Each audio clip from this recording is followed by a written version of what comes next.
지난해 국내 총생산 GDP 성장률이 1.4%로 2022년 2.6%의 절반 수준을 기록.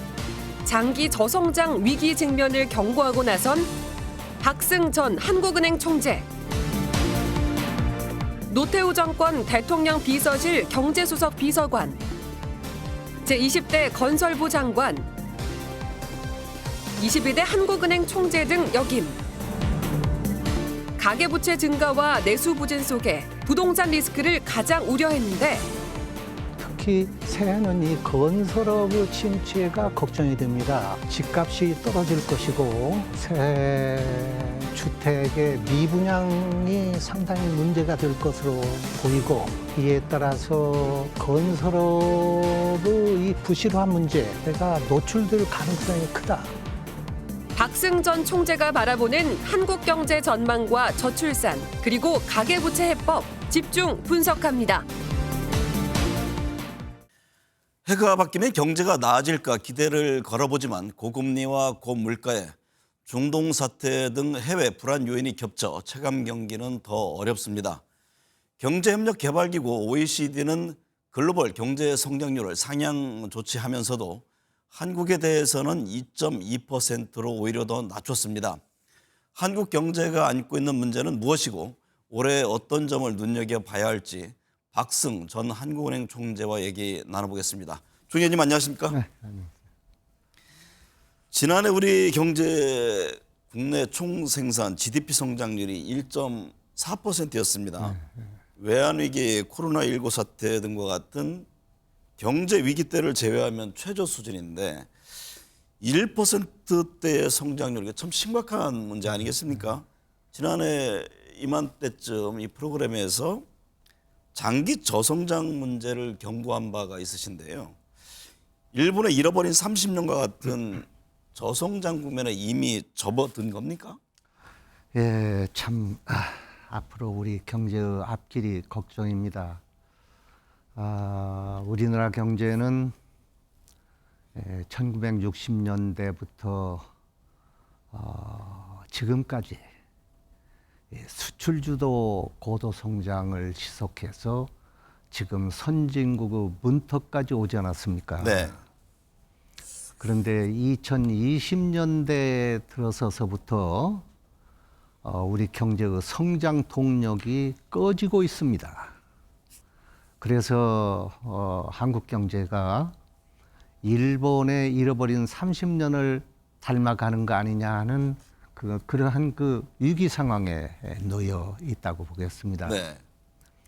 한국은 지금 급속도로 생산 노동력이 감소하고 있고 네. 우리 경제를 이끌어온 수출 증가는 이미 10년 전부터 증가세가 꺾여서 현상 유지 아니면 감소 추세로 돌아섰고 그렇게 되면은 내수로 성장을 해야 할 것인데 네. 내수는 무거운 가계 부채로 짓눌려서 성장을 뒷받침할 수 없는 상황입니다. 네. 그래서 많은 연구기관들이 앞으로 한국 경제는 20년 내지 30년 이내에 성장이 멈출 수밖에 없다. 다시 말하면 제로 성장으로 간다. 이렇게 보고 있고 그래서 안타까운 일이지만 제가 볼 때는 이대로 가서는 우리가 특단의 대책을 세우지 않은 한 한국 경제는 일본이 경험한 것과 유사한 장기 침체 또는 그보다 더 가혹한 경기 침체를 겪을 수밖에 없을 것이다. 이렇게 보고 있습니다. 그러면 이 시점에서 경제 활력을 되살리기 위해서는 어떤 점에 가장 역점을 둬야 합니까? 정부나 국민, 여와 야, 진보, 보수 할 것 없이 이 문제의 심각성을 제대로 느끼고 이에 대해서 대응책을 서두르는 것이 보이지 않는다 하는 것이 큰 문제라고 봅니다. 네. 무엇보다도 우선 당장 시급한 것은 급격하게 감소하고 있는 생산 노동력 이 감소 문제를 어떻게 해결할 것이냐. 이것이 국내 출산으로 안 된다면 그 외국 인력을 가지고라도 해결을 해야 될 것이다 이렇게 보고요.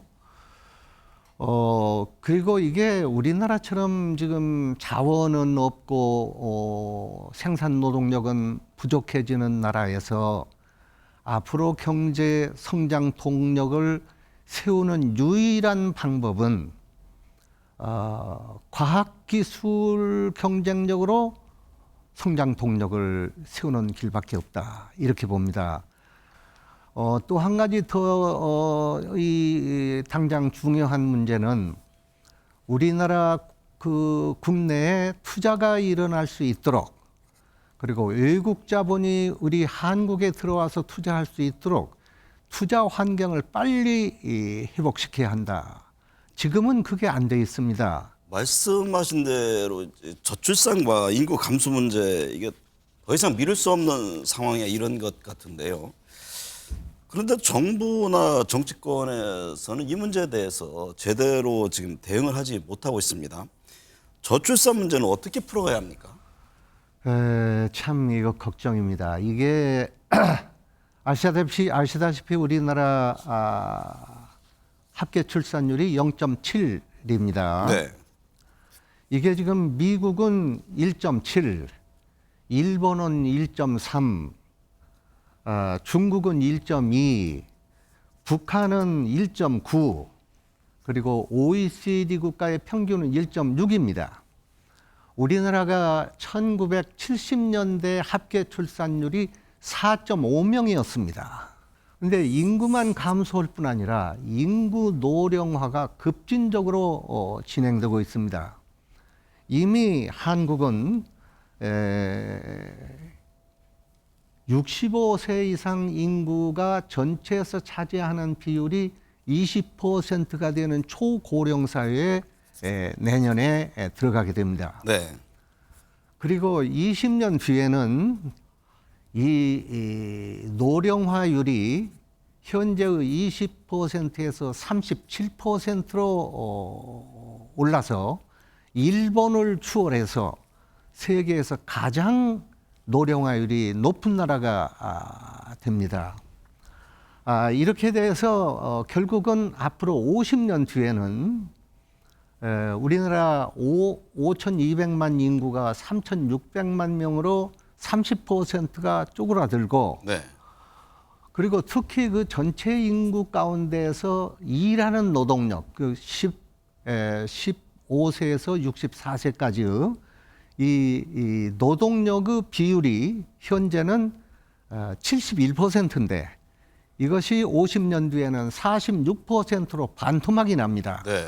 노동인구 감소에 따라서 이민 정책을 획기적으로 바꿔야 한다 이런 제안들이 나오는데요.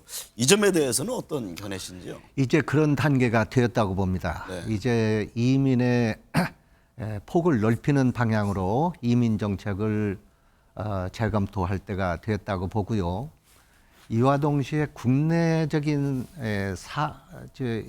출산 정책에 있어서도 재검토할 때가 됐다고 봅니다. 네.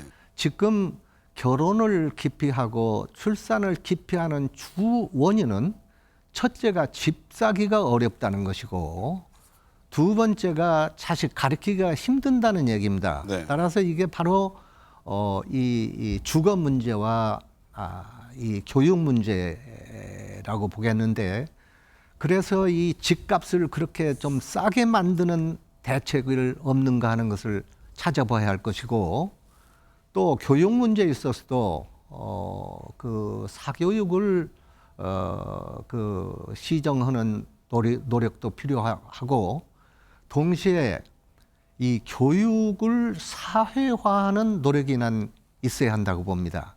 다시 말하면 교육비를 국가가 부담하는 네. 가령 독일이나 지금 덴마크나 스웨덴이나 이런 나라에 있어서는 모든 국민의 교육비를 대학까지 교육비가 무상으로 교육을 하고 있고 거기다가 한 달에 약 100만 원 정도의 교육 지원비를 지원하고 있습니다. 네. 우리나라는 아직 그런 정도까지는 재정이 허용치 않는다 하더라도 어느 정도의 저소득층까지만이라도 우선 그런 방안을 검토할 필요가 있지 않나 이렇게 생각을 합니다. 미국은 그동안 고금리 강달러 정책을 펴왔습니다. 네. 미국 금리 정책 변화에 따라서 우리나라 금융 시장도 영향을 받게 되는데요. 미국의 금리 인하 시점을 언제로 예상하고 있고 또 향후 우리나라의 금리와 환율 시장에 대해서는 어떤 전망이세요? 지금 2년 전에 미국의 정책 금리가 0%에서 지금 5.5%까지 올리지 않았습니까? 그래서 한때 미국이 9%까지 물가가 올랐던 것이 지금 점점 물가가 내려가고 있습니다. 네. 지난해 연말에 미국 물가가 소비자 물가가 2.6%까지 내려왔고 이것이 올 연말에는 미국 소비자 물가가 2% 그러니까 정책 목표치인 2%까지 내려갈 것으로 예상하고 있습니다. 이것이 당초 3월로 예상을 모두들 했는데 아마 5월은 넘어야 미국이 금리 인하를 하지 않을까 이렇게 봅니다. 우리도 2년 전에 0.5% 정책 금리가 지금 3.5%까지 올라와 있는데 네. 우리나라 이 한국은행에서 금리 인상은 미국보다 한 발 늦게 뒤따라서 인상해 왔습니다. 따라서 미국이 금리를 인하하게 되면 우리도 인하할 것으로 보는데 우리도 재작년에 물가가 5.1%까지 올랐던 것이 올 연말에는 소비자 물가가 2%대의 목표 수준에 도달할 것으로 예상하고 있습니다. 그래서 한국의 경우도 이제 금리를 내리게 될 것인데 제가 보기에는 미국보다 앞서서 내리지는 않을 것 같고 미국을 뒤따라서 내리게 되지 않을까. 그러면은 우리나라도 아마 하반기쯤에는 인하가 시작될 걸로 보는데 올 연말에 가서는 미국이 정책 금리가 약 4%대 초반 그리고 한국은 현재 3.5%가 약 3% 내외 네. 수준이 될 것으로 봐서 올해 금리를 내린다 하더라도 올 연간 내내 고금리 기조에는 변동이 없으리라고 봅니다. 이에 따라서 한국의 원화는 상대적으로 강하게 돼서 제가 보기에는 연말 가서는 1,200원대 1달러 대 그런 수준에서 결정되지 않을까 이렇게 보고 있습니다. 지금 중국에 대한 수출이 급격히 감소하고 있습니다. 무역 수제도 직격탄을 주고 있는데요. 지금 미중 갈등 속에 우리 기업들의 어려움이 큽니다. 미 대선에서 도널드 트럼프 전 대통령의 지금 당선 가능성이 점쳐지면서 더욱 불확실성에 빠져들게 되는데요. 중국과의 경제 문제는 어떻게 접근해야 한다고 보시는지요? 중국 경제가 지금 심상치 않습니다. 중국 경제가 지난해 5.2% 성장을 했는데 올해는 4%대 중반 성장할 것으로 보고 있습니다. 네. 그런데 중요한 문제는 5% 이상의 고도 성장이 작년으로 끝나고 올해부터는 중국이 5% 이하의 저속 성장 시대에 진입하고 있지 않나 이렇게 보여지고 있습니다. 네. 지금 중국도 저출산 고령화 인구 감소에 몸살을 앓고 있습니다. 중국은 지금 출산율이 1.2인데 재작년부터 인구가 줄기 시작해서 작년에는 무려 200만 명이 감소했습니다. 이에 따라서 중국의 젊은 노동력 공급 부족 문제가 심각하게 나타나고 있고 여기다가 이 중국은 한국과 더불어서 세계에서 대표적인 부동산 중심국입니다. 말하자면 네. 가계저축이 부동산으로 모두 집중되는. 그래서 중국의 부동산은 중국 GDP의 약 25%를 차지하는데 지금 중국의 부동산 이 경기 침체가 대단히 심각합니다.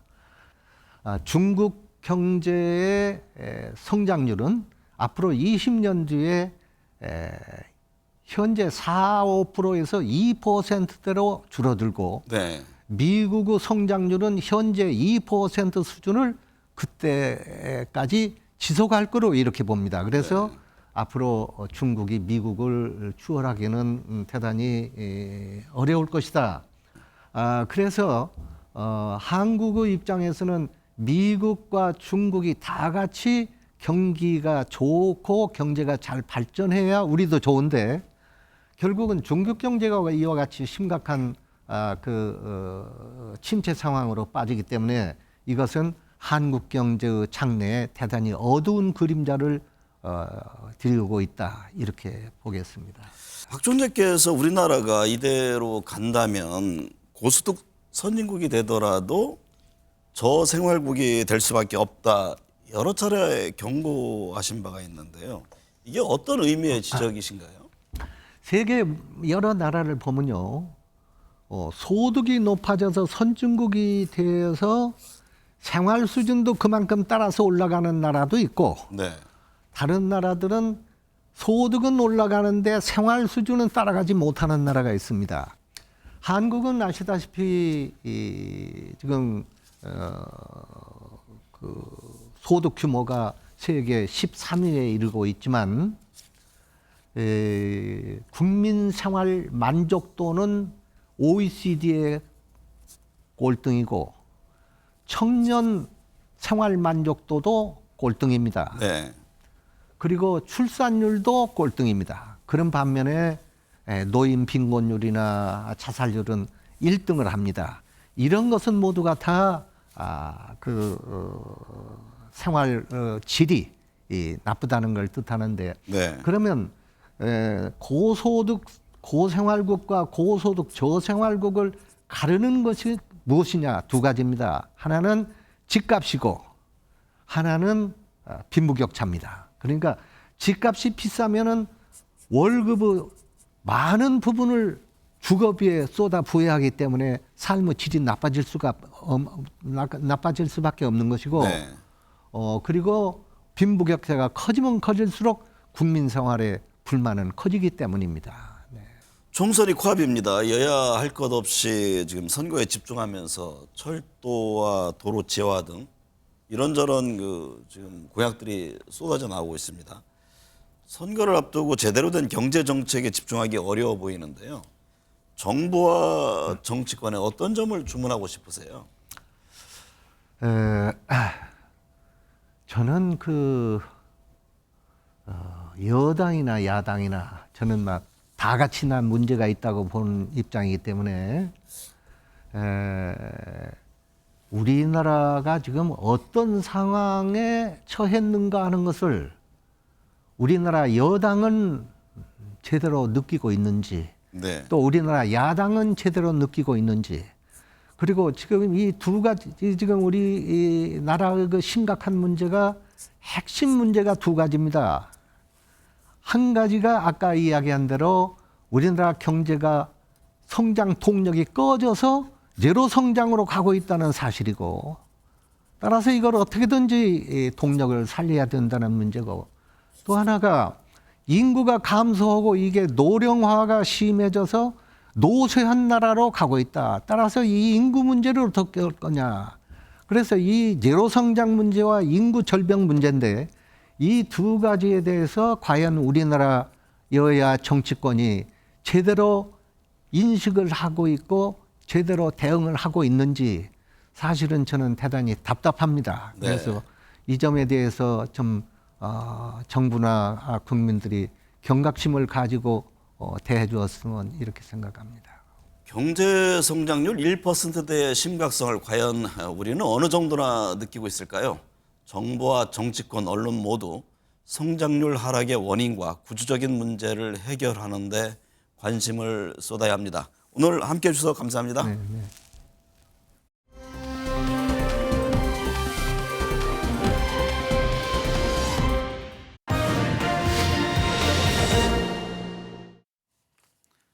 네, 4월 총선이 두 달이 채 남지 않았습니다. 설 민심이 중요하다고들 하는데요.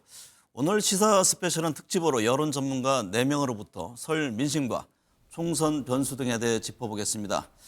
제 오른쪽부터 배종찬 인사이트K 소장, 홍영식 한길 리서치 소장, 이강윤 한국사회여론연구소장, 김봉신 메타보이스 이사 나오셨습니다. 네 분 어서 오십시오. 안녕하십니까. 네, 제가 사전에 네 분 다 고향 다녀오셨죠? 고향에서 느낀 설 밥상 민심 한 단어로 표현하면 과연 무엇일지 판단에 주문을 했는데요. 배 수장님, 네, 힘들다. 예. 아니 이게 명절날 가뜩이나 이제 가족들 만나고 일가 친척들과 함께 모여서 뭐 어가 둥둥 강강수월래 행복해야 되거든요. 네. 근데 그런 상황이 아니라 밥상머리에 올라와 있는 주제만 생각해보면 아유 이게 뭐 한숨이 나옵니다. 네. 말 그대로 왜 그런 겁니까? 힘들다. 아니 고물가 네. 또 고금리 이런 상황이다 보니까 국민들이 쉽게 마음을 놓을 수가 없는 힘들다라는 목소리, 네. 아이고라는 한숨이 곳곳에서 터져 나왔습니다. 네, 결국 이제 경제 문제를 지적하셨는데요. 홍 소장님은요? 뭐 한마디로 걱정이죠. 명절 때 이제 모이면 어른들이 전문 세대들 걱정하고 덕담해 주는 거는 당연한데 네. 이번에는 뭐 이 나이 드신 분도 젊은 세대들 걱정해야 되고 젊은 세대도 나이 드신 분들 걱정해야 되고 결국 뭐겠어요? 민생 경제 문제지 않겠습니까? 네. 근데 이것이 나라가 지금 정치가 잘 풀어갈 것 같지는 않고 정치 걱정하는 그런 분위기입니다. 네. 소장님은요? 네. 우선 뭐 민생 얘기는 어디서나 다 비슷하게 했을 것 같고요. 네. 마침 연휴 첫날 신당 합당 선언이 전격적으로 발표가 됐잖아요. 신당 잘 될 것 같아?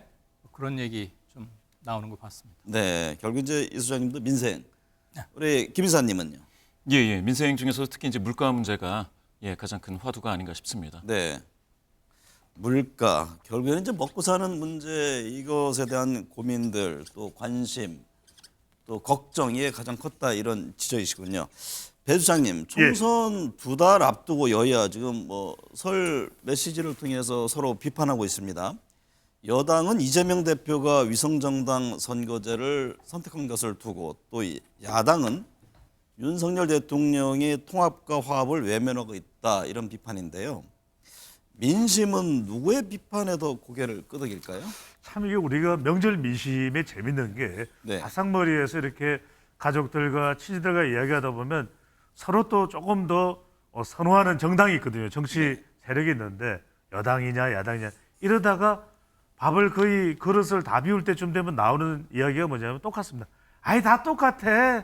아이 왜들 그러는지 몰라. 라는 이야기처럼 글쎄 이제 정치 이슈를 가지고서 계속 해봐야 네. 서로 간의 문제를 계속 지적할 수밖에 없을 것이고 정과 맹국에서 말씀하신 대로 정말 박성 전 한은 총재의 말씀대로 정말 우리 국민들 무항산 무항심 먹고 사는 문제 너무 지금 힘들어하고 있거든요. 여기에 네. 대한 부분은 독인 개긴 도친 개친 정말 어느 정치 세력이고 여당이고 야당이고 다 비판받는 지적받는 그런 상황으로 보입니다. 홍 소장님, 여당은 야당의 86 운동권 청산을 야당은 김 여사의 국가의 그 백선물 문제 삼고 있잖아요. 어떤 현안에 고향 분들이 핏대를 더 올리던가요? 뭐 지금 똑같은 이야기지만은 설날 만나서 정치적 이야기를 안 하는 게 하나의 묻게 비슷한데 여당에서 지금 운동권 청산 문제를 이슈를 제기를 했지만 이게 용어로 보면은 그게 새로운 이슈 같지만 실은 현 정부가 들어서서 한 1년 6개월 동안 전 정권 적폐 청산에 포커스를 맞추었거든요.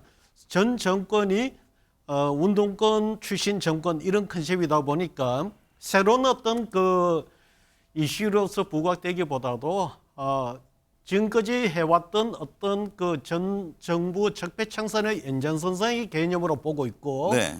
이 김건희 여사의 문제는 제가 누누이 이야기하지만은 새로운 이슈가 아니고 이미 2년, 3년 된 이슈가 되다 보니까 특별히 이것이 더 큰 이슈로 밥상머리에 이야기가 되지는 않습니다. 그러나 네. 이제 제가 하는 일이 여론조사 일이니까 뭐 따로 물어는 보죠. 혹시 이게 영향을 미칠까? 신경은 쓰이나 봅니다. 네. 김봉준 이사님, 그 설 직전에 있었던 윤 대통령 TV 대담에서 고가의 백수수와 관련해서 해명을 했는데 이게 약이 됐을까요? 아니면 독이 됐을까요? 민심 반응은 어떻습니까? 예, 이 건에 대해서 이제 윤석열 대통령의 이제 TV 대담에 대해서 잘잘못을 평가하는 여론조사는 아직은 안 나오고 있는데요. 사실 그 전에 나왔던 여러 가지 조사 중에서 사과나 수사를 해야 한다라는 응답이 이제 절반을 넘어서는 그런 정도로 나왔습니다. 그런데 이제 윤석열 대통령은 TV 대담에서 이제 아쉽다는 정도의 입장 표명이었고요. 사과라든지 이런 것들은 이야기가 되지 않아서 이 정도에서는 민심을 다 얻기는 좀 어렵다라는 측면이 이고요. 그래서 이제 약이 되기보다는 이 논란이 계속해서 진행형으로 만들었다라는 측면에서는 독이 됐다라고 판단하는 것이 더 맞겠습니다. 네. 이강윤 소장님, 여야의 공방에 있어서 한동훈 비대위원장은 이재명 대표만 집중적으로 언급하는 반면에 이재명 대표는 한 위원장의 이름을 좀채로 거론하지 않고 있습니다. 어떤 배경으로 이해하는지요? 자신까지 한 위원장을 직접 거명하면 이번 총선이 마치 한동훈 대 이재명 구도로 바뀔 수도 있는 것을 다분히 염두에 두었을 것 같아요. 네.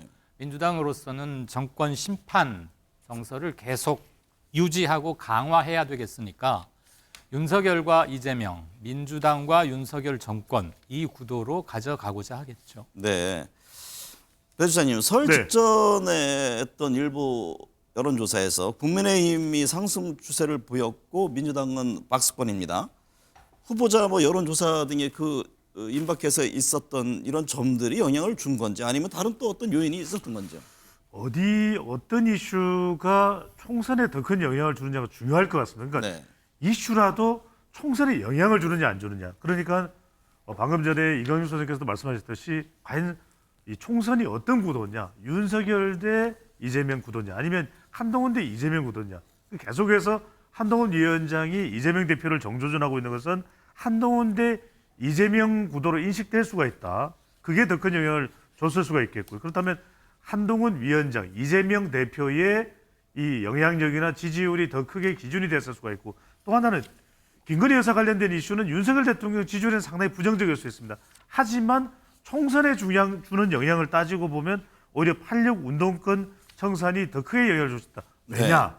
김건희 여사는 대통령 지지율에만 영향을 주는 거지만 프레임이 한동훈 프레임이라면 오히려 8.6 세대 운동권은 직접 후보자하고 연결되거든요. 그렇기 때문에 더 큰 영향을 줄 수도 있다는 것이고, 이것이 정당 지지율에 더 큰 영향을 준 결과로도 해석됩니다. 홍 소장님, 설 연휴 전 실시한 여론조사에서 현재 상황과 가장 비슷한 건 지난 19대 총선이다 이런 분석이 나오던데 이게 맞습니까? 비슷한 면이 있습니다. 여야 간에 그 경쟁 구도가 네. 이제 균형을 맞추면서 그렇게 진행이 되는데, 그때 이제 보면은 이 박근혜 대통령이 그 당시 비대위원장 체제였나요? 네. 그때 그랬었는데 지금 이게 진행되는 과정이 보면은 그런 부분이 비슷한데, 문제는 이제 진행이 그렇게 되더라도 결과가 동일하게 나올 것인가에 대해서는 아직 장담을 못 하겠어요. 문제는 결과가 이제 그런 진행이 되더라도 결국 그때도 공천이 이제 결과에 큰 영향을 미쳤죠. 그래서 지금 현 양당에 되고 공천 작업에 들어갔는데 어느 쪽에서 이 지역 국민들의 요구에 부합한 후보를 내느냐에 따라서 결과가 19대하고 비슷한 결과가 나올지 안 나올지 판명 날 것 같습니다. 네. 김봉신 이사님, 반면에 박근혜 대통령이 임기 도중 치러진 20대 총선에서는 설 전 민심이 반영되지 못했다 이런 분석이던데 어떤 이유에서입니까? 국민의 그 당시에 이제 2016년 총선에서는 아무래도 이제 박근혜 대통령 임기 도중이라고는 하지만 상당히 이제 5년 차 돼서 마지막 임기 도중이었습니다. 그래서 이제 여당에 대해서는 이제 평가의 국면이 상당히 있었고요.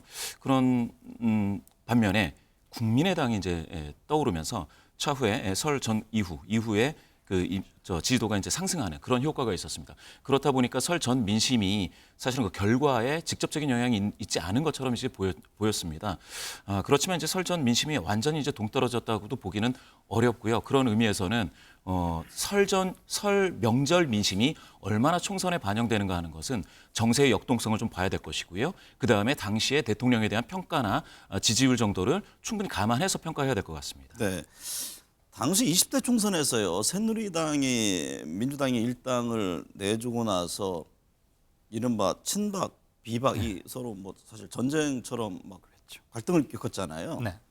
총선이 국회의원을 뽑는 선거지만 대통령의 행보, 운명과도 이렇게 떼어서 볼 수가 없지 않습니까? 물론이죠. 너무 잘 아시겠지만 대통령 임기 5년이고 국회의원은 4년이니까 그리고 주기가 다르기 때문에 보통 2년 내지 3년 타울로 이렇게 선거가 이루어졌고 물론 1년 전에 한 적도 있고 20 몇 년 만에는 한 번씩 같은 해에 치러지기도 합니다만 기본적으로는 대통령의 국정 추진 동력을 얼마나 확보하느냐가 말이 집권 여당 아니겠습니까? 네. 지금 윤석열 대통령 초반 이제 거의 2년이 다 되어가는데 눈앞에서 확실하게 보고 있는 거고요. 더군다나 초반 2년간 대통령 국정 지지율이 30%에서 35, 6% 사이로밖에 왔다 갔다 하지 못했기 때문에 하려던 법안들이 안 되니까 민주당 주도의 법안 처리가 대통령실에 넘어가면 거부권 행사로 이어지는 그래서 결국은 정치가 실종되어 버렸잖아요. 네. 그리고 주요 정책도 실질적으로는 스톱 상태고 그래서 이번 총선은 양측으로서 항상 양보할 수 없는 선거지만 그런 점에서는 굉장히 크다. 그리고 이번에도 국힘이 크게 진다면 대통령으로서는 할 수족이 거의 없는 거기 때문에 네. 실질적으로는 레임덕화 되는 것을 충분히 어렵지 않게 예견할 수 있겠죠. 네. 승패에 따라서 국정 운영에 영향을 받을 수밖에 없다. 이런 결정적으로 받을 것 같습니다. 배 수장님, 그다음 네. 21대 총선은 어땠습니까? 문재인 대통령이 집권하면서 여당이 바뀌고 치러졌잖아요. 그렇습니다. 네, 이때가 이제 이른바 뭐 코로나 국면이었습니다. 2020년 바로 직전 4년여 전에 실시됐던 총선이었는데 이때 중요한 지표가 대통령의 지지율인데 대통령 지지율이 한국 갤럽 기준으로 거의 60% 가까이 됐습니다. 네. 60 곱하기 300명 하면 180석이 그대로 나옵니다. 그만큼 대통령 지지율이 중요했던 의미로 또 하나 총선 구도도 정부 지원론이 높았고 심지어는 지지율도 설명절 민심을 관통하면서 민주당이 더 높았던 말 그대로 지표를 다 민주당이 대통령 지지율까지 싹쓸이해가는 트리플 크라운이 이루어졌거든요.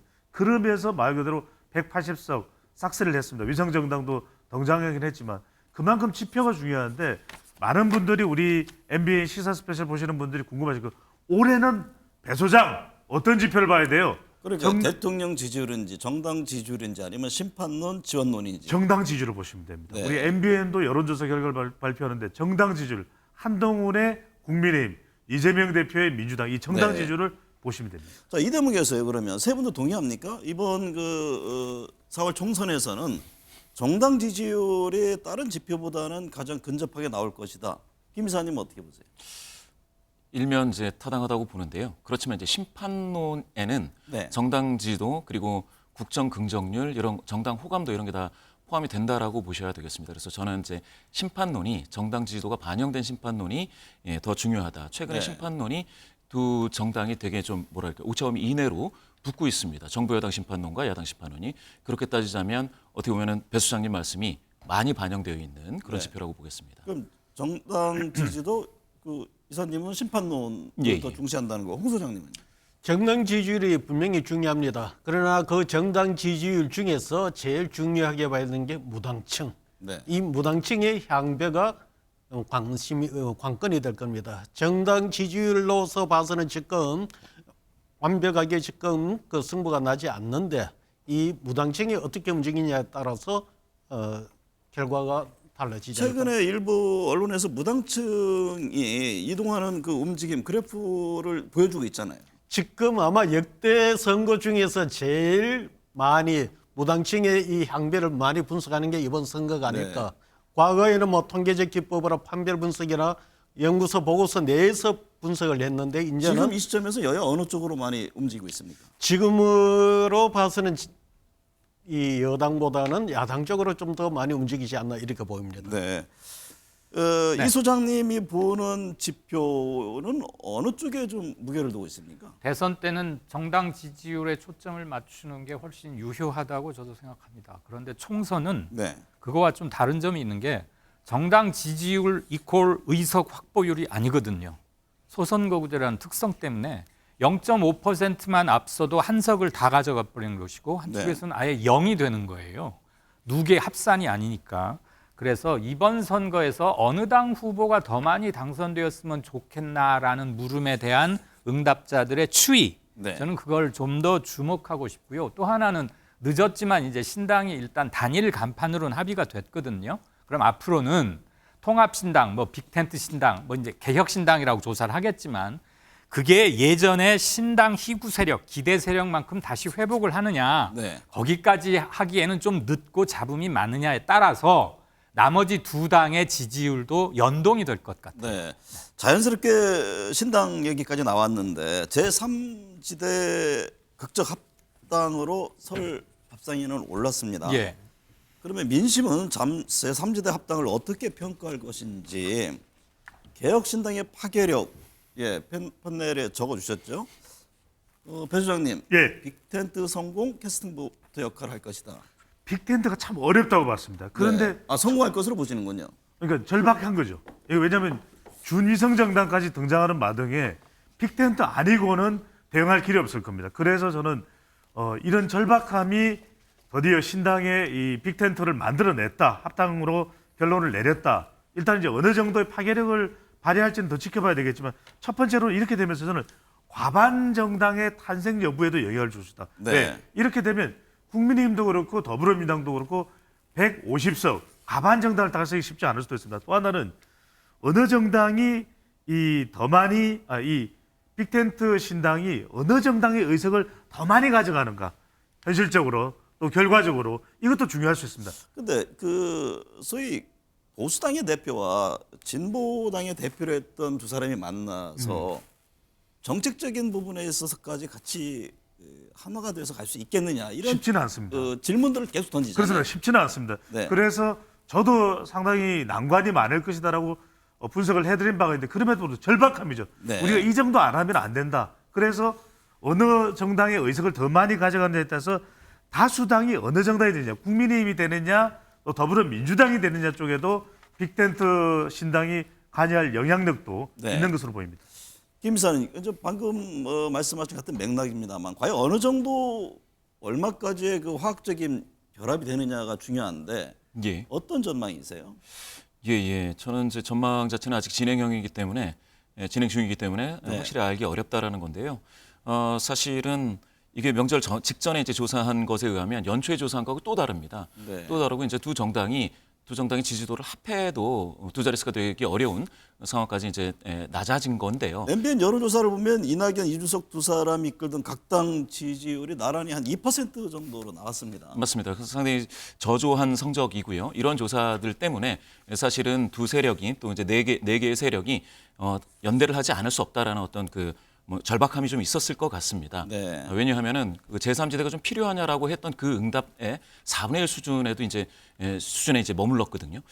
그렇다라는 것은 사실 제가 생각했을 때는 이렇게 이제 세력이 많이 모이는 것도 중요하지만 사실은 방금 말씀하신 것처럼 화학적 결합을 이뤄내서 하나의 정체성으로 시대 정신에 부합하는 무엇인가 비전을 제시해야 되는데 지금 그러한 행보는 많이 없습니다. 그런 메시지나 네. 행보는 많이 나오지 않고 있고요.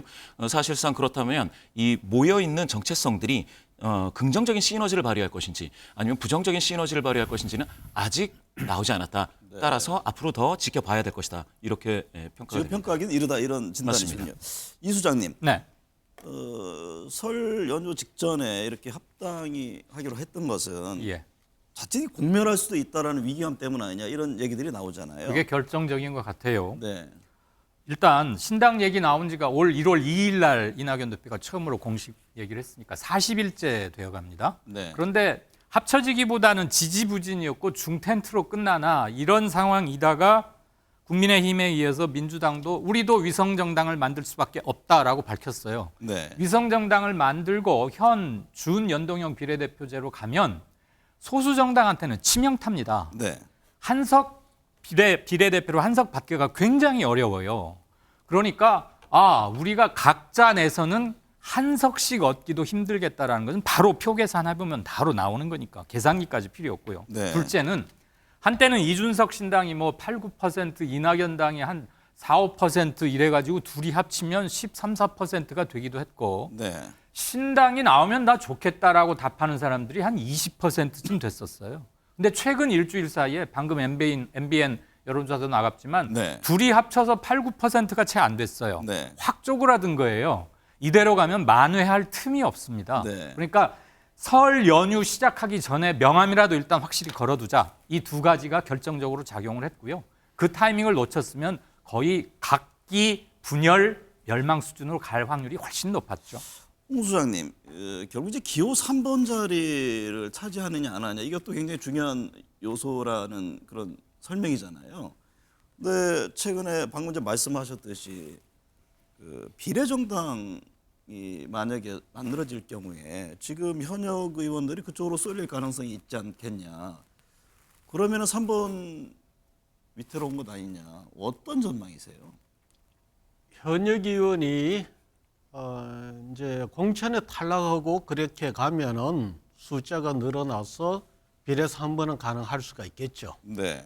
그런데 이제 이 신당이 그런 의원이 설사 거기에 오더라도 지역구에 당선시킬 수 있을 것인가라는 거는 이거는 또 저는 별건으로 봐요. 네. 그래서 현역 의원이 와서 기호 3번 당은 만들 수 있어도 이 지역구 배치는 어려울 것이고 대신 비례대표는 어느 정도 배출을 할 것이다. 그런데 비례대표가 이 비례의원을 배출을 했을 때 꼭 우리가 여야 동등의 한 숫자에 대고 과반수를 만드는 것이 중요한 것은 아니다. 예를 들어서 나중에 여야 이 공방에 되고 이 제3당이 어떤 그 선택을 하느냐에 따라서는 의석수와 상관없이 영향력을 미칠 수 있는 그런 위상은 가질 거라 봅니다. 네, 김봉신 이사님, 홍준표 대구시장이 이낙연 대표는 호남에 출마하고 이준석 대표는 대구 출마하면 승산이 있을 것이다 이렇게 얘기했는데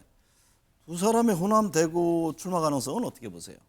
예, 충분히 있다고는 생각을 합니다. 그 이유는 이제 개혁신당이 내부적으로 지도부 전체가 이제 지역구 출마를 하자라는 어떤 목소리가 내부에서 나오고 있다라고 하고요. 그렇다면 이제 홍준표 시장의 전망과도 상당히 부합하는 측면이 있겠습니다. 물론 이제 정당 지도 측면에서 따지면 아까 이제 말씀드렸듯이 굉장히 좀 저조한데요. 지금 당장은요. 네. 그렇지만 사실은 제3정당이라고 하더라도 그 내부에 이제 중요한 인물들이 나서서 지역구에 출마할 때는 당선되는 경우가 상당히 많았습니다. 뭐 정의당의 심상정이라든지 과거 국민의당의 안철수라든지 이런 분들이 전부 다 당대표급 인물들이 대선 주자급일 경우에는 지역에서 충분히 당선 가능성이 있어서 그러면 홍준표 시장의 전망이 맞을 것이다 이렇게 보고 있습니다. 네, 그럼 여기서 여야 입장을 직접 들어보도록 하겠습니다. 먼저 국민의힘 서범수 원내부대표 연결돼 있습니다. 서 의원님 안녕하십니까? 네, 안녕하세요. 서범수 의원입니다. 네, 국민의힘 지도부가 판단하는 총선을 앞둔 설 민심 어떻게 보셨나요?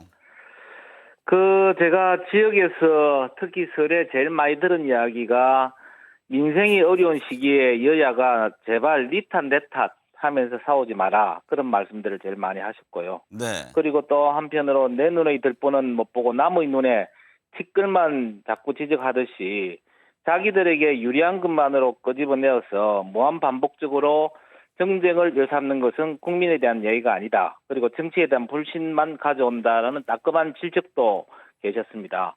그래서 지금 정치권에서는 정쟁에 몰입할 것이 아니라 어떻게 하면 고물가 등 어려운 민생 경제를 회복시킬 수 있을 것인가. 네. 여야가 머리를 맞대어 의논하는 등 국민들께 희망을 드려야 할 시기라고 저는 생각을 합니다. 네. 대통령이 신년 대담을 통해서 김건희 여사의 고가의 백 선물 수수와 관련해 입장을 밝혔는데요. 예. 국민들은 어떻게 받아들이고 있다고 보는지요? 그래서 대통령께서 말씀하셨다시피 신년 대담에서 좀 아쉽다라는 어떤 발언과 함께 재발 방지를 위해서 최선을 다하겠다. 라고 말씀을 하셨습니다. 이 문제는 이제 국민들께 맡기고 국민들께서 잘 판단하시리라고 생각을 합니다. 더 이상 이 문제를 정쟁으로 만들어서 선거에 이용하는 모습보다는 민생에 집중하는 모습을 보여야 한다. 이제 선거가 59일밖에 남지 않았지 않습니까? 네. 그러면 우리가 어떻게 하면 국민들께 희망을 드릴 수 있을까 이야기를 해도 그 시간은 짧은 시기라고 저는 생각을 하는데요. 남의 이야기 자꾸 하기보다는 각 당이 국민들께 호감을 어떻게 하면 호감을 살 수 있을까를 고민해야 한다고 저는 봅니다. 네. 제발 이번 선거만큼은 남을 비방하고 비판하는 데서 벗어나서 우리가 잘 할 수 있는 것을 이야기하는 그런 선거전이 되었으면 바랍니다. 공천을 놓고 당 중진들의 불만이 흘러나왔는데요. 한동훈 예. 비대위원장은 곱셈에 공천을 하겠다면서 경쟁력 있는 공천을 강조했습니다. 예. 공천 관련한 논란 당 지도부에서는 어떻게 지켜보고 있습니까? 아니, 우리 한동훈 비대위원장님이 말씀하실 때 이기는 공천, 시스템 공천을 하는 거지 않습니까? 네. 특히 이제 뭐 중진들이 좀 험지로 가달라 이런 부분도 과거처럼 막연히 중진이라고 해서 어떤 험지로 가라는 게 아니고 어느 정도 타당성을 가지고 그런 부분들을 잘 합리적으로 판단을 해서 중진들을 그렇게 재배치하는 걸로 저는 알고 있기 때문에 그런 부분들이야말로 우리가 이기는 공천이 아니냐라는 생각을 하고 있습니다. 신당 움직임은 어떻게 보세요? 설 직전에 신당 빅텐트가 구축이 됐다 이런 얘기가 예. 나왔는데요. 그 신당의 신드롬이라는 게 있지 않습니까? 신당을 만들기 전에 그 신당의 신드롬이 있는 건데 특히 그리고 이번 신당은 여러 가지 스펙트럼이 너무 넓습니다.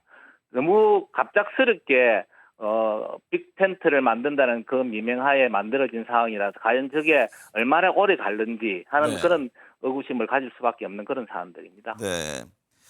국민이 생각하는 남아있는 총선 변수는 무엇이라고 봅니까? 그 총선 변수야. 지금까지 아까도 제가 말씀드렸다시피 59일이 남았습니다. 총선까지는. 네. 어떻게 보면 59일이라는 그 기간은 휙 지나가는 짧은 기간이기도 하지만 총선 직전의 하루하루는 평소에 한 달보다 더 길다고 저는 생각하거든요. 네. 그 한 달 이상의 기간만큼 많은 변화를 가져오기도 합니다. 그래서 많은 변수가 생기겠죠.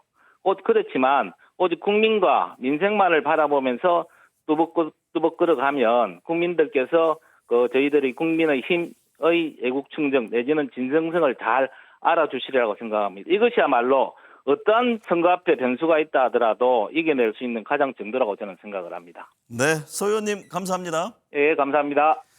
네. 그럼 이어서 더불어민주당 박주민 원내수석 부대표 연결해 보겠습니다. 박 의원님 안녕하십니까? 네, 안녕하십니까. 네.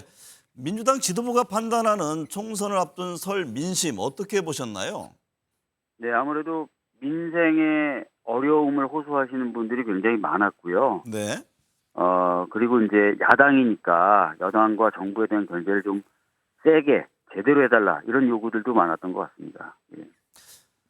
대통령이 신년 대담을 통해서 김건희 여사의 고가백 선물 수사 관련해 입장을 밝혔는데요. 네. 국민들은 어떻게 받아들이고 있다고 보시는지요?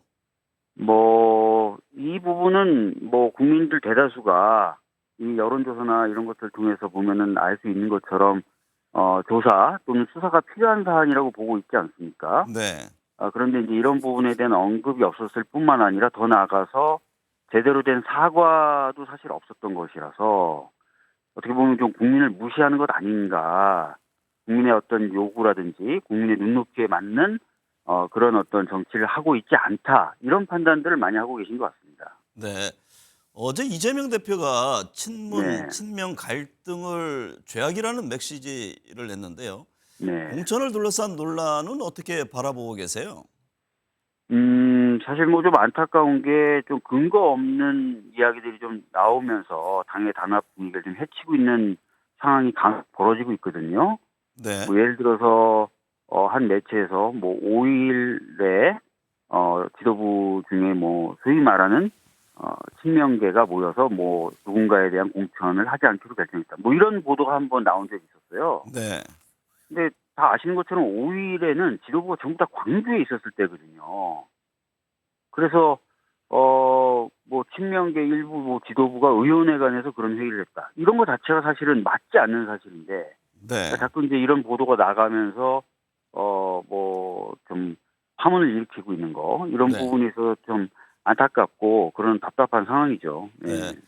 신당 움직임은 어떻게 보시는지요? 설 직전에 이른바 빅텐트 구축 이 모양새를 만들어 갔는데요.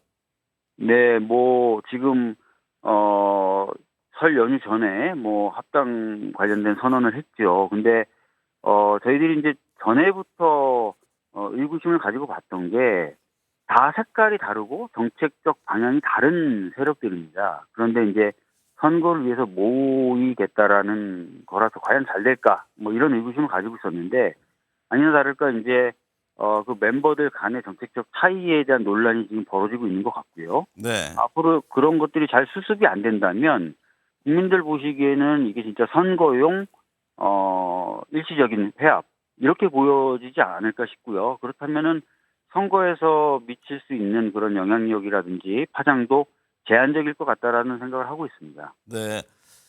더불어민주당이 생각하는 남아있는 총선 변수는 무엇이라고 봅니까? 아무래도 이제 민생, 경제가 굉장히 어렵고요. 최근에도 지금 국제적인 분쟁 등이 있어서 뭐 물가가 불안정해지고 있는 상황입니다. 그래서 민생과 경제 이슈가 굉장히 중요한 이슈가 될 것 같고요. 또 최근에 이제 남북 관계가 굉장히 경색되면서 긴장도가 높아지고 있습니다. 그런 것도 좀 변수가 될 것 같고 이런 부분들을 저희 야당이 정부를 잘 견제하면서 효과적인 대책을 세우게 만드는 것 이런 것들이 가장 큰 변수가 되지 않을까 싶습니다. 네. 네, 박준민 의원님 함께해 주셔서 감사드립니다. 네, 새해 복 많이 받으십시오. 네. 홍 소장님, 총선 변수 중 하나가 이 공천 문제 아닙니까? 네. 얼마나 그거를 좀 여러 갈등을 죽이면서 승복하는 공천이 되느냐 이게 굉장히 중요한데요. 한동훈 비대위원장, 국민의힘은 곱셈 공천을 할 것이다 강조했습니다. 김경률 비대위원 불출마 선언 이후에 뭐 윤심이냐 한심이냐 추후에 공천을 둘러싼 갈등이 있지 않겠냐 여러 이제 전망들이 여전히 지금 나오고 있지 않습니까? 국민의힘 공천 관련한 문제는 어떻게 보세요?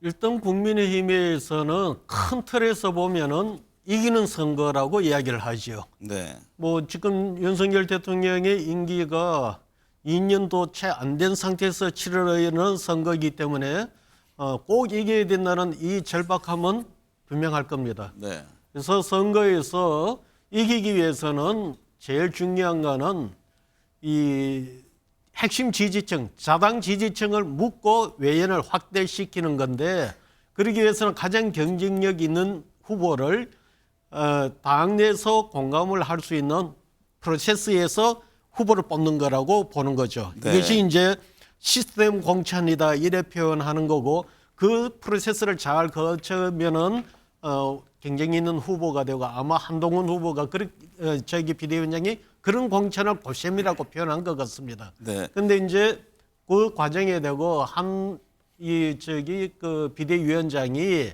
사실 단수 공천을 할 수도 있어요. 네. 할 수도 있는데 그것을 당의 공식적인 결정 절차 과정을 통해서 했었다면 논란이 없었을 텐데 그것이 없이 이제 김경률 건이 발생을 해서 그런 갈등 모습을 보여줬는데 제가 볼 때는 한 위원장이 그 부분을 빨리 물리고 수습을 했기 때문에 크게 표출되지는 않을 것 같습니다. 네.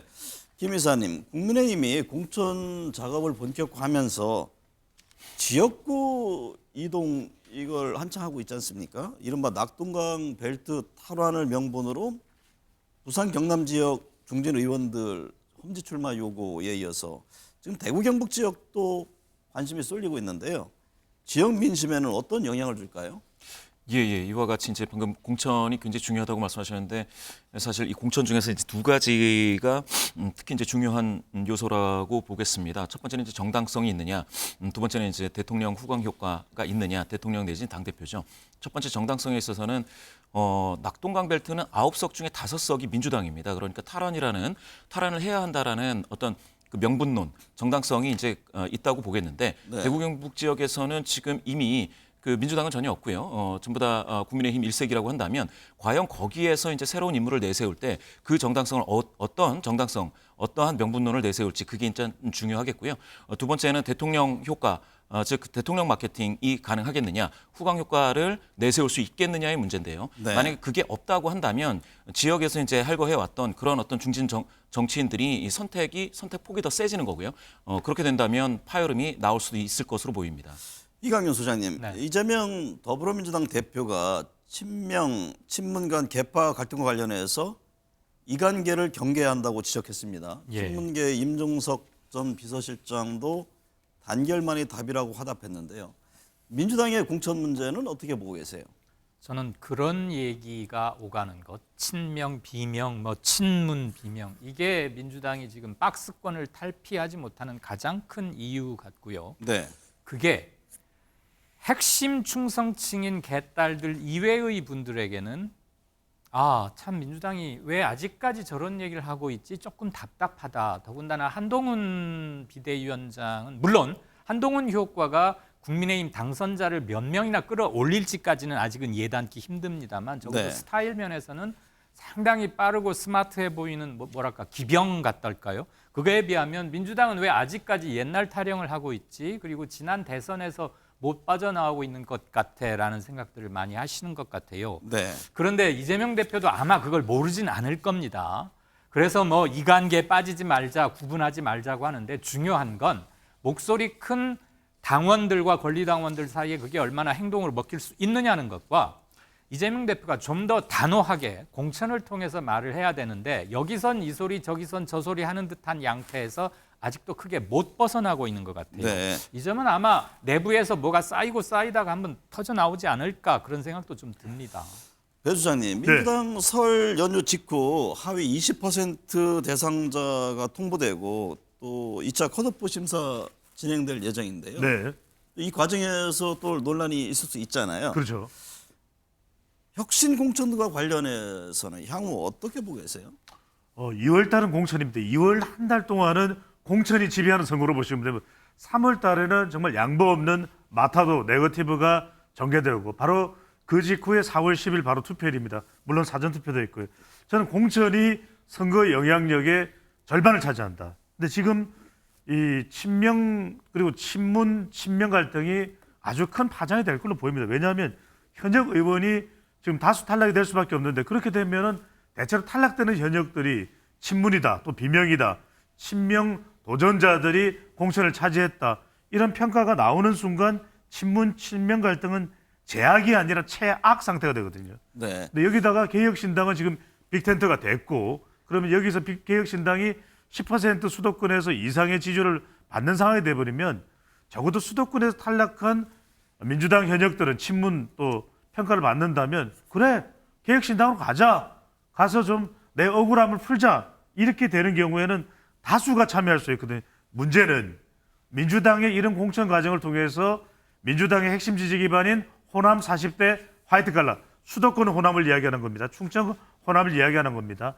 이 호남 또 40대 화이트 칼라가 균열이 생기는 경우에는 치명적일 수가 있는 것이죠. 네. 홍 소장님, 최경환 전 장관 등 친박계 인사들의 출마가 잇따르고 있습니다. 박근혜 전 대통령 정치적 친박은 없다라는 입장을 내기도 했는데요. 친박계 출마가 국민의힘 지지율 등에 미칠 영향은 어떻게 보세요? 박근혜 전 대통령께서 정확하게 표현을 했는데 정치적 친박계는 없다 이렇게 이야기했죠. 네. 그러니까 현실 존재하는 친박계 정치 세력은 없지만 유권자들의 성격에 들어가 보면은 박근혜 전 대통령을 지지했던 세력, 이 국민들과 이 이명박 대통령을 지지했던 이 국민들은 그 성격이 조금씩 달라요. 네. 단순한 어떤 정치권에 들어와서 친박계, 이박계 개파의 문제가 아닙니다. 그런 상황인데 이제 박근혜 전 대통령이 이렇게 이야기한 거는 이번 선거에서 그런 정치적 패가름하지 말고 단합하라는 메시지로 보여지고요. 만에 하나 이것이 이제 분열이 되지 않고 친박 친이가 힘이 모아질 수가 있다면 제가 볼 때는 이번 선거에 일정한 영향이 있다고 봅니다. 네. 더더기나 제3정당이 중도층을 일부 흡수해 가면은 핵심 지지층의 세대결로 가기 때문에 그 보수층의 결집에 분명히 영향을 미칩니다. 김 이사님, 박근혜 전 대통령이 회고록 출판 기념회를 가졌는데요. 이번 총선에서의 영향력 그리고 역할에 대해서는 어떻게 전망하십니까? 예. 뭐 어느 정도는 있다고 보는데요. 사실은 그 2022년 그 대선 직후에 있었던 지방선거에서는 사실은 박근혜 전 대통령과 관련돼서는 이제 영향이 거의 안 나타났었습니다. 그거는 이제 정부 출범 초반이었으니까 그렇다 치고요. 심지어는 당시에는 이제 측근이 유영하 변호사도 이제 공천이 잘 안 됐었는데 이번 같은 경우에는 달서갑에 이제 출마를 하고 지지세를 이제 좀 키워보려고 노력을 하고 있지 않겠습니까? 그렇다라는 것은 이제 박근혜 전 대통령 그 회고록 중에 2권 보시면은 이게 사실 이제 동정표가 나오게끔 유도를 좀 하고 있는 측면이 있고요. 그래서 이제 보수 성향이신 유권자분들을 단합하는 역할이 충분히 있죠. 이미 그 윤석열 대통령도 박근혜 전 대통령 쪽으로 이제 화해 제스처를 여러 번 보였기 때문에 사실 그런 의미에서는 충분히 용도가 있는 그래서 역할론을 주문할 수 있는 상황이라고 볼 수 있겠습니다. 이 수장님, 민주당 연일 김건희 여사 특검을 수용하라고 촉구하고 있습니다. 네. 현재 국회 그 재의결 절차가 남아 있는 상황이잖아요. 김 여사 주가 조작 관련 특검법 언제쯤 처리될 것으로 보시고 또 이 문제가 총선에서는 어떤 변수가 될까요? 저는 재의결이 총선 전에 시도할 걸로 봅니다. 네. 일단 뭐 그 작은 백이냐 뭐 파우치냐 명품백이냐 이거 가지고도 며칠 논란이 됐었습니다만 김건희 여사 관련 특검법이나 국민들이 답답해하고 궁금해하는 것은 명품백, 파우치만은 아니었거든요. 주가 조작 부분도 있었던 것이고 총체적인 것으로 여론이 좀 좋지 않은 채 흘러들어왔고 매우 장기간 유지되고 있어서 총선 전에 재의결을 시도함으로써 총선 전에 한다면 국민의힘에 의해서 부결될 확률이 굉장히 높죠. 네. 부결되는 걸 다시 한번 보여주는 게 민주당의 이번 총선 전략에 크게 나쁠 건 없다라고 생각하고 있을 것 같습니다. 네. 배 수장님, 김경률 비대위원이 김건희 여사 논란과 관련해서 이제 당이 국민 눈높이에서 사과해야 한다고 언급을 했는데요. 대통령실과 당과의 시각차가 있는 겁니까? 아니면은 이건 이미 해소가 된 겁니까? 시각차가 분명히 있죠. 분명히 있습니다. 그럼 그러니까 다시 충돌할 가능성도 있습니까? 바로 그 부분을 제가 분석을 해드리려고 하는데 선거에 미치는 영향도 없지는 않을 겁니다. 그런데 이 대목이 중요합니다. 분명히 김건희 여사와 관련된 논란이 중도층, 수도권, 또 2030 MZ세대 여성층에게 영향을 줄 텐데 좀 동상이몽입니다. 그러니까 대통령실에서는 굳이 이렇게 해결하지 않아도 다른 대응 방법이 있을 것이다. 사과 외에도. 근데 이제 비대위원, 김경률 특히 비대위원은 그렇게 얘기를 하는데 중요한 건 한 위원장입니다. 네. 한 위원장이 적어도 대통령의 대담에 의해 그것으로는 충분하지 않습니다. 저도 대통령의 김건희 여사 관련된 명품 관련된 부분에 저도 자시할 수 없습니다. 라는 발언이 단 하나라도 나왔다면 이건 충돌이 될 수밖에 없는데 그런 발언이 안 나왔다는 것은 여기에 저는 한동훈 비대위원장이 다른 접근을 선택한 것으로 보입니다. 왜냐하면 네. 김건희 여사 관련돼서 적극적으로 해명이나 사과 쪽으로 가기보다는 여론은 인식하고 있습니다. 이게 부담이 된다는 거. 하지만 한 위원장의 전략은 다른 해결이다. 어떤 해결? 반 이재명을 강화해서 오히려 김건희 여사와 관련된 논란보다는 이 반 이재명이 중도층 그리고 이 수도권 2030 MZ세대에는 여성층에는 더 효과적일 것이다. 또 하나 플러스 86세대 운동권 청산을 강조하면 네. 이게 더 효과적인 방법이 될 것이라고 판단한 것으로 보입니다. 네.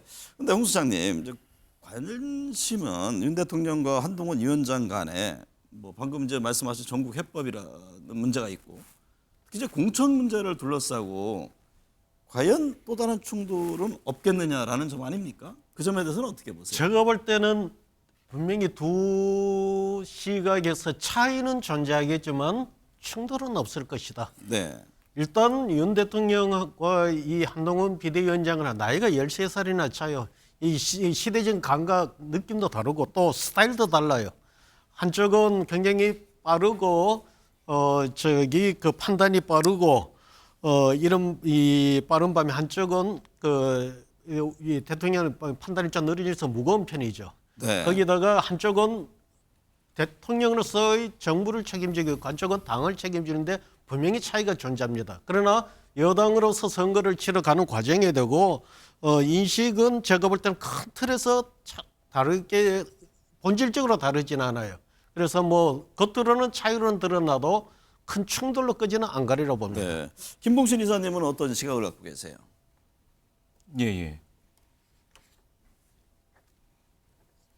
지금 여권 내 공천을 둘러싼 예, 예. 문제에 대해서는 어떤 시각을 갖고 계세요? 예, 예. 공천과 관련해 가지고는 사실은 아까 그 친명 친문 있지 않습니까? 네. 그 파열음이 실제로 그 당대표 이재명 대표가 그걸 이제 봉합하려 했다 하더라도 사실은 밑에서 즉 각 지역에서 친문이라고 분류되는 사람들에 대한 어떤 공격적인 자세들이 나타나기 때문에 전체로 본다면 그와 같이 계파의 갈등이 빚어내는 그 파열음이 상당히 크게 나타날 것이다. 네. 이렇게 보시겠습니다.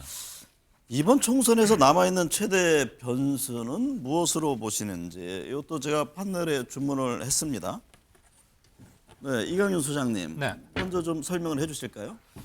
한동훈 효과가 어디까지 갈 것인가. 그리고 지금은 개인 인기에 아직은 머물고 있는 것 같은데 네, 이게 국민의힘의 득표력으로도 얼마만큼 좀 변화가 있을 것인가. 저는 만약에 그런 질적 변화가 이루어진다면 이건 대단한 사건이라고 생각을 하고요. 네, 어쨌거나 한동훈 스타일이 화제를 아직까지 가지고 있는 건 사실입니다. 물론 조금씩 줄어는 들겠지요. 많은 그거에 대응하는 여러 나머지 정당들의 대표급 뭐 두말할 것 없이 이재명, 이낙연, 이준석 등등 몇 되겠죠. 이런 사람들이 얼마만큼 스타일을 바꿀 수 있느냐. 쉽게 바꾸기는 아니겠지만 네. 대비 효과가 제법 일어날 것이다. 그래서 저는 한동훈 이펙트를 좀 보고자 합니다. 배 소장님은요? 오는 4월 선거에서 가장 중요한 건 중수청입니다. 중도, 수도청, 그리고 2030 MZ세대를 조금이라도 더 많이 어느 쪽이 견인하느냐. 그러면 저는 한동훈의 차별화. 그러니까 계속해서 윤석열 대통령과 관련 건은 걸림돌이 될 수밖에 없는데 그 부분을 한동훈만의 해결 방법이 작동되느냐. 이 차별화가 중요한 것이고 또 이재명 대표도 마찬가지로 중도층이나 수도권이나 또 2030 MZ세대를 끌어들이는 데는 얼마나 통합시키느냐. 뭐 갈등, 재판 리스크, 그다음에 비례대표제에서 왜 질질 끌었느냐. 이런저런 뭔가 지지층이 튕겨서 나갈 만한 부분들을 얼마나 통합해 내느냐. 네. 이재명의 통합화, 한동훈의 차별화가 가장 중요할 것입니다. 김 이사님은 어떤 점을 꼽습니까? 저는 이제 총선 전체적으로 따진다면 사실은 지금 있는 이슈를 가지고는 연하야나 되게 대응이 좀 쉽지 않을 것이다. 그러면 전략적인 측면에서 이제 큰 이야기들을 하게 될 텐데요. 그게 이제 남북 관계에 대한 이야기가 하나가 있을 거고요. 그 다음은 이제 4월이면은 계절이 바뀌는 시기이기 때문에 사실은 기후 대응과 관련해서 이야기가 좀 크게 나타날 것이다라는 생각이 듭니다. 그래서 이제 두 가지와 관련해서 각 정당이 어떤 입장을 내느냐에 따라서 총선 판도가 크게 바뀔 수도 있다라고 봅니다. 홍 소장님은요? 지금 여야 간의 대결 구도는 지난 대선 때부터 중요한 이슈 쟁점들은 국민들이 이제는 다 알 것 같아요. 네. 무슨 이슈 쟁점을 내놔도 굳이 당에서 각 정파들과 설명을 하지 않아도 뭘 이야기한다는 걸 알아요. 그러면 이제는 그런 상황에 되고 이 선거에 영향을 미치는 부분은 어떤 후보를 내놓느냐를 보고서 판단을 하지 않을까. 특히 제3당이 지금 등장하는 상황에서 중도층의 어떤 향배도 이제 방향이 잡히는 또 놓고 본다면 그런 주의 주장을 어떻게 풀어나갈 것인가. 자기 지역구의 정치인들을 보고 판단할 가능성, 즉 인물 공천이 중요할 거로 봅니다. 네. 시간이 뭐 한 3분여 남았는데요. 제가 짧게 그 두 가지 하나에 대해서 의견을 좀 들어보겠습니다. 첫째는 이 개혁신당이 여야 어느 쪽에 더 타격을 줄 것인지 배 수장님은 어떻게 보세요? 저는 뭐 지난번에도 물어보셔서 답변을 했습니다만 저는 단정 지을 수는 없지만 조금이라도 더 타격을 받는 쪽은 민주당일 것이다. 민주당이 더 왜 타격을 그러냐면 받을 아니 예, 짧게 짧게 네, 넘어가겠습니다. 그 홍 정도로 소장님. 네. 저는 국민의힘이 좀 더 영향을 받지 않을까 봅니다. 국민의힘이 더 영향을 받을 것이다. 저는 민주당. 민주당. 민주당이 좀 손해가 될 겁니다. 김 이사님은 예, 국민의힘입니다. 2대입니다. 민주당과 국민의힘. 좀 지켜보고요. 또 하나 이건 좀 제가 설명을 같이 좀 곁들여서 들을 필요가 있는데 앞서 이제 그 김 이사님이 북한 문제를 얘기했습니다만 최근에 북한이 고강도 도발을 이어가고 있거든요. 그 김정은 위원장이 한국이 제일 적대국이다 이런 발언까지 했는데 한반도에서의 긴장이 문제 이게 총선에 어떤 영향을 줄까요? 이건 김 이사님부터 말씀을 해주실까요? 예, 예. 이런 이제 안보 이슈라든지 아니면은 이제 남북 관계와 관련된 이슈가 좀 전쟁 위기감으로 등장을 하면 보수 성향의 정당에 조금 더 도움이 되는 것이 이제 일반론인데요. 네. 최근 들어서는 이미 그 대통령 긍정률에서 긍정 평가하시는 분들에게 이게 이미 이제 영향이 충분히 이제 있고요. 그럼 이제 중도 성향이신 분들한테 이 이슈가 어떻게 다가가느냐, 어떻게 인식되느냐가 중요한데 네. 안보 불안감이 증폭된다고 했을 때 중도 성향자들이 보수 쪽으로 붙는 것보다는 네. 지금 이탈하고 있다. 이 부분이 중요한 것 같습니다. 우리 짧게 이사님은 말씀드릴게요. 여지껏은 여기까지는 우리가 참을 만하다라고 생각을 했는데 최근 수위가 정말로 걱정스럽게 높아갑니다. 네. 여기서 뭔가 작은 액션이라도 생긴다면, 터진다면, 아직 선거 2달이잖아요. 그 사이에 그런다면 이거는 좀 달라지지 않나, 그런 우려가 좀 커집니다. 네. 근데 그런 일이 없기를 물론 바랍니다. 홍영지 소장님. 뭐 이번에 분명히 그 북한 변수는 제가 볼 때는 크든 작든 변수가 될 것 같고요. 적어도 이번 선거에서는 민주당한테 유리하지 않을 것 같습니다. 네. 배 소장님 어떤 입장이세요? 기본적으로는 변수가 되지 않을 것이다. 이전에 한참 전에는 변수가 된 적도 있긴 합니다만 뭐 십수년간 계속돼서 이런 정치적 영향이 이어져오면서 북풍 총풍에 대한 안보 불감증, 관성적인 현상이 발생을 했고 이른바 순풍 역풍이 교차되기 때문에 별다른 영향을 주지 않는 국지적 도발, 실제 대한민국 영토 내의 어느 곳을 북한이 선거 전에 타격한다면 이건 또 대통령 중심으로 또 여당 중심으로 결집하는 현상도 나타날 수 있을 것으로 보입니다.